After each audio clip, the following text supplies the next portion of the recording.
Hello everybody, UFC Wildcat here. And I'm Powder Blue Bolts. And this week we're going to be talking about the Russell Athletic Bowl between Rutgers and Virginia Tech. Yeah, and this should be a pretty decent bowl. Rutgers finishing the year 9-3, 5-2 in the Big East, and they were ranked pretty high going into the season and all throughout the season. And Virginia Tech, a bit of a disappointment, going 6-6. Their worst record since 1992 when they went 2-8-1.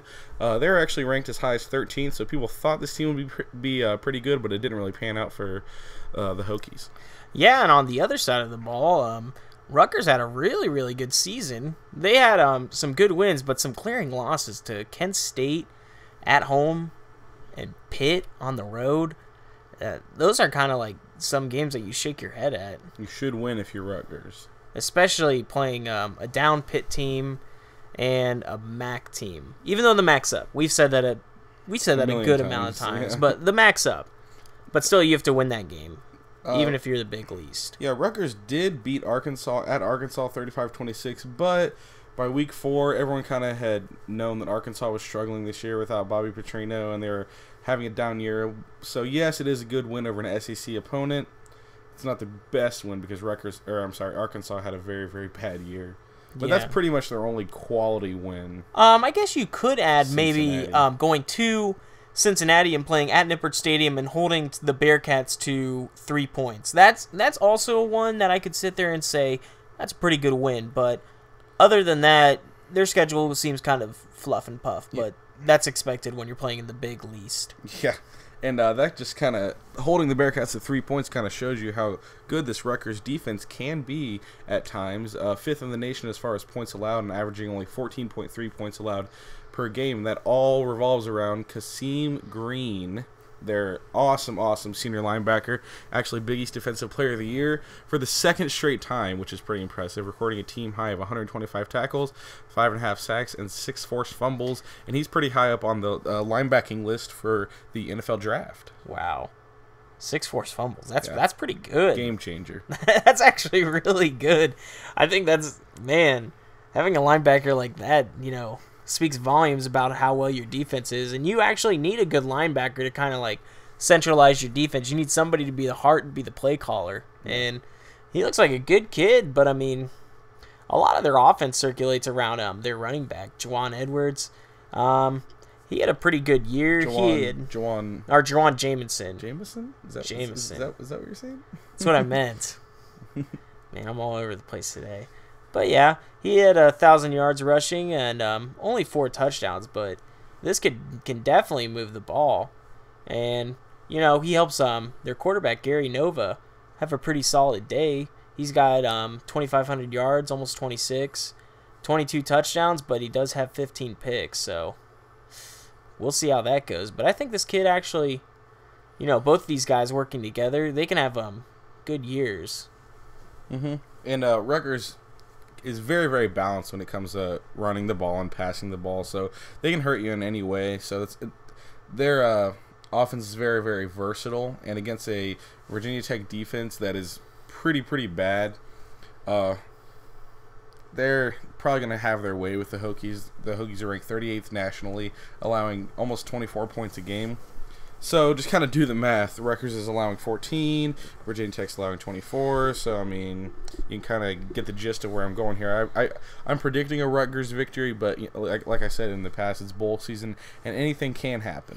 Yeah, but I think if Virginia Tech's going to have any chance of winning this game, their senior walk-on linebacker Jack Tyler is going to have a great day. He leads the team with 112 tackles, including 11 for a loss and 2.5 sacks, has 2 pass breakups, and 13 quarterback hurries.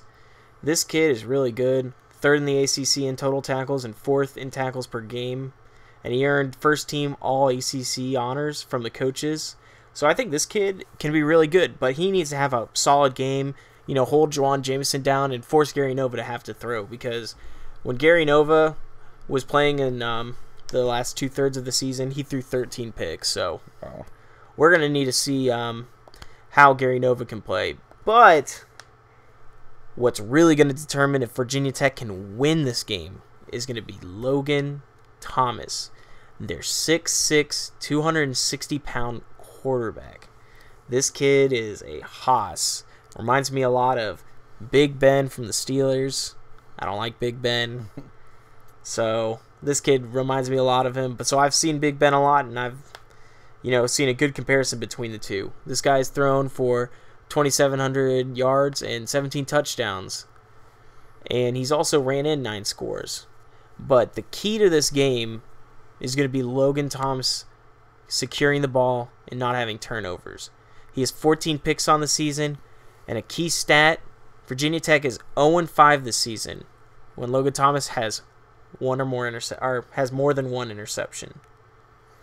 So we're going to need to watch. If Logan Thomas is throwing picks everywhere, having a bad day, I don't think Virginia Tech can even be on the same playing field as Rutgers. Yeah, I agree. And if I'm Rutgers, that's the stat I'm looking out for. 0-5 with more than one pick. If you can get your cornerbacks and safeties to make, or even linebackers for that matter with Kasim Green, to make interceptions and have them throw more than one, that's just going to spell a loss for the Virginia Tech Hokies. And that's what Virginia Tech has to focus on, is Logan Thomas not turning the ball over. Yeah, that's my key. Logan Thomas needs to protect the football. With Kasim Green having 6 strips on the season, Logan Thomas being kind of a turnover problem, you need to find a way to keep the ball safe. I mean, they don't really have a running game. I mean, Logan Thomas is actually their leading rusher with 528 yards. So, I don't know. We need to see something out of this offense. The wide receivers need to step up, make plays, maybe even play a little defense sometimes if Logan Thomas throws a bad pass. Try and maybe, stop the corner from getting a pick. So what do you think Rutgers needs to do to win this game, though? Well, like I said, just if you force Logan Thomas to make turnovers and continue to play decent offense while allowing the defense to do their thing and hold them to 14 or fewer points and force turnovers, then if the offense can kind of get rolling behind Juwan Jamison and Gary Nova and then create some opportunities to put some points on the board, then I think Rutgers is going to win. It's pretty basic. I mean, what should a football team do to win? Well, the offense should put points on the board and the defense shouldn't allow points. So it's very, very basic, but that's what Rutgers has done all year. Yeah, that's what they need to do. Virginia Tech needs something to happen. They need to maybe force Gary Nova to throw a pick. Maybe, get a special teams play or something, because that's what Beamer ball is, getting special teams plays, maybe even some defensive touchdowns. I don't know, this defense needs to step up like they have in the past. So, what's your prediction for the game? What do you think is going to happen? I think it's going to be a pretty low-scoring game, with Rutgers' offense struggling at times and not really being too explosive, but still getting the job done and holding the opponents to pretty, like I said, 14 or fewer points. I think it's going to be a pretty low-scoring game. I'm going to say 24-10 Rutgers. It's not a huge confidence pick. Like I said, it can happen. Anything can happen. Virginia Tech could win. These teams used to play each other in the Big East, so they've played each other in the past. So it's kind of an old rivalry renewed. But 24-10 Scarlet Knights. That's a good one. That's a good one. I think for me, what's going to really affect, I think Logan Thomas is going to have a bad game. This Rutgers defense is actually pretty good. So it kind of scares me a lot, because I don't think, if Logan Thomas doesn't have a good day passing, then Virginia Tech doesn't have a good day on offense.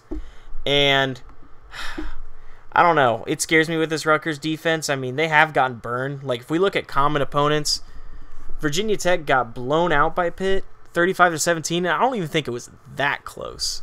When Rutgers played them, they went to Pitt and lost 27-6. So, I mean, if we take common opponents and try and put them together, I think Rutgers had a better day. Maybe not on offense, but their defense kind of stepped up a little bit. And I don't know. When we think of Pitt, the only thing I can think of when I think of Pitt is they went to triple overtime versus Notre Dame.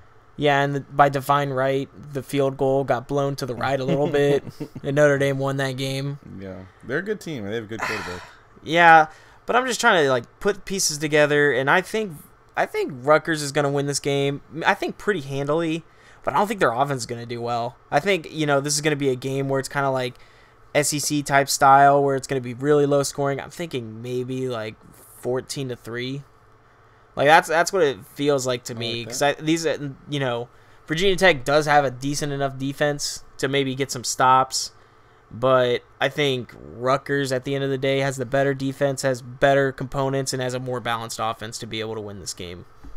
All right, and with that, we are done with this week, and be sure to join us next time on our bowl selection show, where we highlight the Meineke Car Care Bowl of Texas with the Texas Tech Red Raiders and the Minnesota Golden Gophers. Remember to leave us a like, comment, and subscribe. This is UFC Wildcat and Powder Blue Bolts signing out.